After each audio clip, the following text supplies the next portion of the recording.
সারা জীবন fulfil করতে পারি এই ভগবানের থেকে আমি প্রার্থনা করব।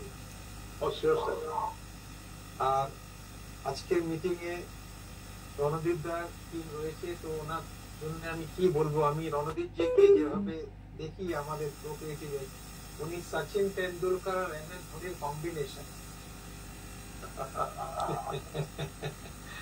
আর আমি এই কথাটা কেন বললাম আমি এক্সপ্লেন করতে চাইবো। কেন সচিন তেন্ডুলকার হচ্ছে একটা এমনই ব্যাটসম্যান যে উনি মাঠে নামা মানে হচ্ছে সবকিছু থেমে যাওয়া। তো রণদীপ দা যখন মাঠে নামছে সবকিছু থেমে যাবে, এই ধরনের ব্যাপার। আর ধোনিটা কেমন বললাম, উনি একটা ভালো ক্যাপ্টেন, এই জন্য ধোনিটা বলি। সো প্লেয়ার আর ক্যাপ্টেনের কম্বিনেশন খুব রেয়ার হয়, যেটা রণদীপ জি রয়েছে। তো আমি ওনাকে নতুন একটা কম্বিনেশন আজকে দেখে দিতে চাইবো। আর beautiful combination of Sachin Tendulkar আর এম এস ধোনি, এটা আমার কমপ্লিমেন্ট রয়েছে ওনার জন্য, ওনার টিমের জন্য। আর এখন এই স্টেজ যখন মানুষ পৌঁছে যায়, যখন মানুষ এত বড় লেভেলে পারফর্ম করে, তখন ওখান থেকে এবিসি থেকে শেখানো উচিত নেই এটা করো, এটা করো, এটা করো, এটা করো, এটা করো। যখন আপনি টপ লেভেলে পারফর্ম করছেন, তখন আমরা হাউতে না গিয়ে আমরা মিশন যদি শেয়ার করতে পারি তাহলে ভালো হয়। হাউ মানে হচ্ছে কি করে প্ল্যান দেখানো হয়, কি করে কথা বলতে হয়, কি করে অবজেকশন হ্যান্ডেল করতে হয়, ফল, এগুলো হাউ, ছোট ছোট ছোট এবিসি ডিবিএফ জিএচএ, এগুলো এগুলো তো যারা নতুন আসছে তাদের আমরা শেখাবো। কিন্তু রণদীপ দা আর ওনার টিম যে লেভেলে রয়েছে, ওখানে হাউ কাজ করে না। ওখানে আমি শুধু আমাদের যে ভিশন আর মিশন আর পারপাস যেটা রয়েছে ওটাই শেয়ার করলে আপনারা এত অ্যালার্ট স্পঞ্জের মতো জিনিসটাকে নিয়ে নেবেন। আমার বিশ্বাস রয়েছে যেমনি স্পঞ্জ একটা একটা স্পঞ্জ যেন কেড়ে নেয় সবকিছু, এইভাবে আপনি নিয়ে নেবেন। আমাকে সুবোধজি এই সুযোগটা দিয়েছেন প্রোক্রিয়েটিভে, যেখানে আমি কিছু ক্রিয়েট করতে পারছি। 30 বছর আমি কাজ করেছিলাম অনেক কোম্পানিতে, কিন্তু ক্রিয়েট করতে পারলাম। এখানে ক্রিয়েট করার সুযোগটা পাচ্ছি, তো মানে আমার ক্রিয়েটিভ ফ্যাকাল্টিটা আরো কাজ করছে, এটা নিয়ে আমি খুবই এক্সাইটেড।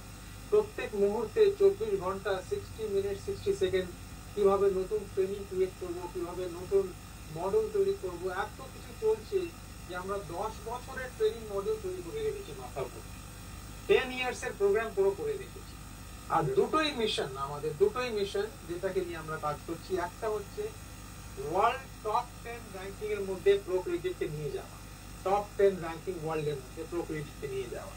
আর সেকেন্ড, ওয়ার্ল্ড টপ 50 গ্লোবাল আর্নারের মধ্যে আপনাদের নিয়ে যাওয়া। এই দুটো মিশন নিয়ে আমি কাজ করছি। আমার পার্সোনাল ভিশন যেটা আমি শেয়ার করতে চাইছি, কেন এর নিচে আমরা সব করছি, যা করার আমরা সব করছি। এখানে যেতে গেলে কি কি করতে হবে, এখানে পৌঁছাতে গেলে আমাদের কি করতে হবে, ওই নিয়ে সব প্রোগ্রাম আমরা ডিজাইন করছি। নাম্বার 1। নাম্বার 2, আমি বলতে চাইবো একজন খুব বড় ইন্স্যুরেন্স কনসালটেন্ট ছিলেন, তার নাম ছিল বেন ফেল্ডম্যান। আপনারা যদি গুগলে গিয়ে বেন ফেল্ডম্যান টাইপ করবেন, ওনার পুরো হিস্ট্রিতে চলে আসবে বেন ফেল্ডম্যান 1912 তার জন্ম হয়, আর 1993 উনি মারা যান। আর 1943 উনি ইন্স্যুরেন্স বিক্রি করতে আরম্ভ করেন, আর 1993 পর্যন্ত উনি বিক্রি করেন। আর 40 থেকে 50 বছর ক্যারিয়ারের মধ্যে ওনার ওয়ার্ল্ড রেকর্ড রয়েছে, যেটা আজ পর্যন্ত কেউ ভাঙতে পারে। আর ওয়ার্ল্ড রেকর্ডটা কি হয়েছে ওনার? একদিনের মধ্যে 2 কোটি টাকা বিজনেস করা। একদিনে 2 কোটি টাকার বিজনেস উনি করেছেন, যেটা ওয়ার্ল্ড রেকর্ড কেউ ভাঙতে পারেনি আজ পর্যন্ত। তো যখন উনি এত বড় বিজনেস করলেন আর ওনার এত বড় কমিশন উনি পেতেন, তো ওনাকে একজন জিজ্ঞেস করলো, মিস্টার ফেল্ডম্যান, আপনি তো সব পেয়ে গেছেন, টাকা পেয়ে গেছেন, কমিশন পেয়ে গেছেন, রেকগনিশন পেয়ে গেছেন, সব পেয়ে গেছেন, তাও আপনি প্রত্যেক সপ্তাহে দুটো ইন্স্যুরেন্স কেন বুক করেন? মানে দুটো ইন্স্যুরেন্স উনি বুক করবেনই করবেন। উনি খুব ভালো উত্তর দিলেন। উনি বলেন, দেখো, মানুষ আমাকে আমার টাকার জন্য চেনে, ঠিক? মানুষ আমাকে আমার টাকার জন্য চেনে না, মানুষ আমাকে আমার পার্সোনালিটির জন্য চেনে না, মানুষ আমাকে আমার গাড়ির জন্য চেনে না, মানুষ আমাকে চেনে আমার পারফরমেন্সের জন্য। আমি যে কাজটা করি এই জন্য আমি মার্কেটে জানাই। তা আমরা যে কাজটা করছি ওই কাজটা নিয়ে মার্কেটে জানা যাবে। আমার কাছে কত টাকা রয়েছে, আমার কত বড় বাড়ি রয়েছে, আমার গাড়ি কত, আমার ঘড়িটা কত, এটা নিয়ে মার্কেট আমাকে চিনবে। মার্কেট আমার জন্য তালি দেবে কিন্তু চিনবে। আমি যে ট্রেনিংটা দিচ্ছি, আমি যে কাজ করছি, এই নিয়ে মার্কেটটা আমাকে চিনবে।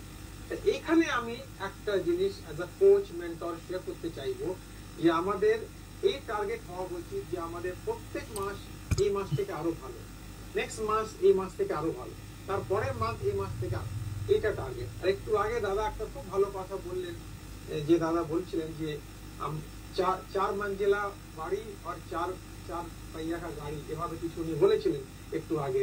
খুব ভালো লাগলো আমার শুনে। আমার টিমে 1000 লোক হবে যার কাছে 4 फ्लोर का घर होगा और 4 पहिया का गाड़ी होगा। এইটা যে ভিশন, এই ভিশনকে বলা হয় লিডারশিপ।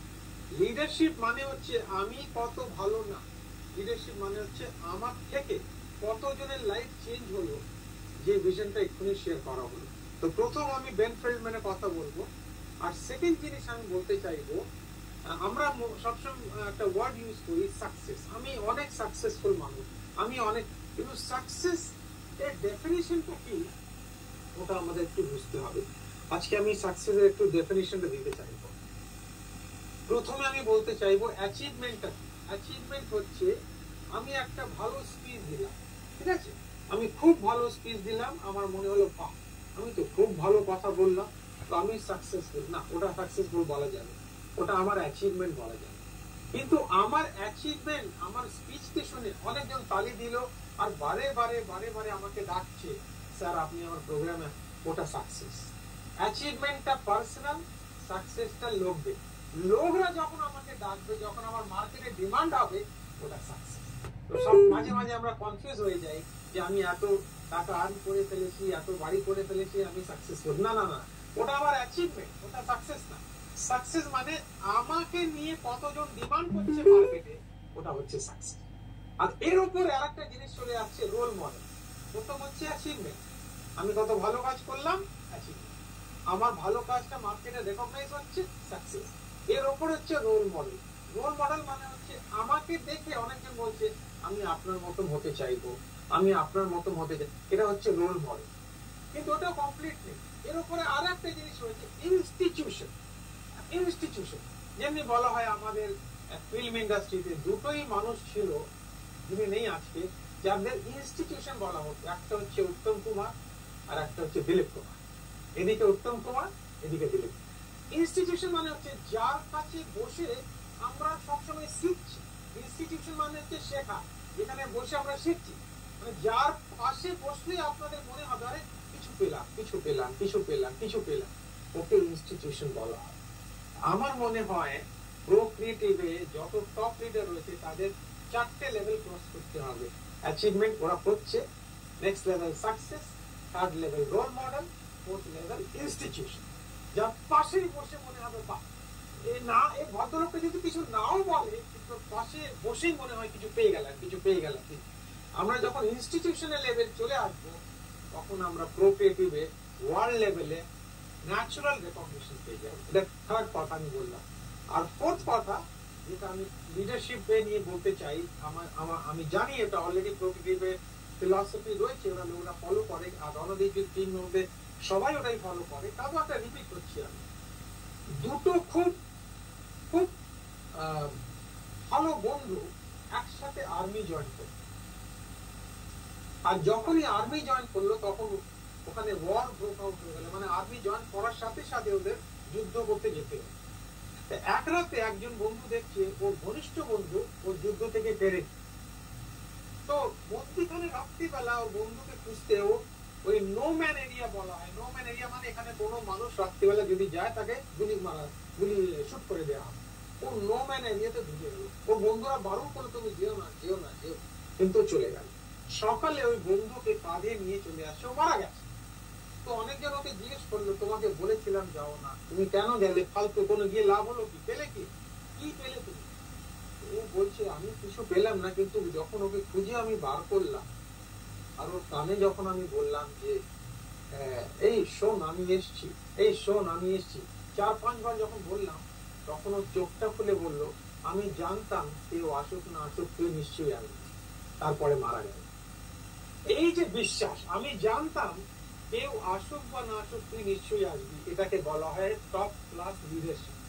আমার মনে হয় রণদীপদার টিমে রণদীপদা নিজেই এমন একটা লিডার যে উনি যেখানেই ওনার টিম হোক না কেন উনি যাবেন, আর ওনার টিম ওনাকে রেসপেক্ট করে।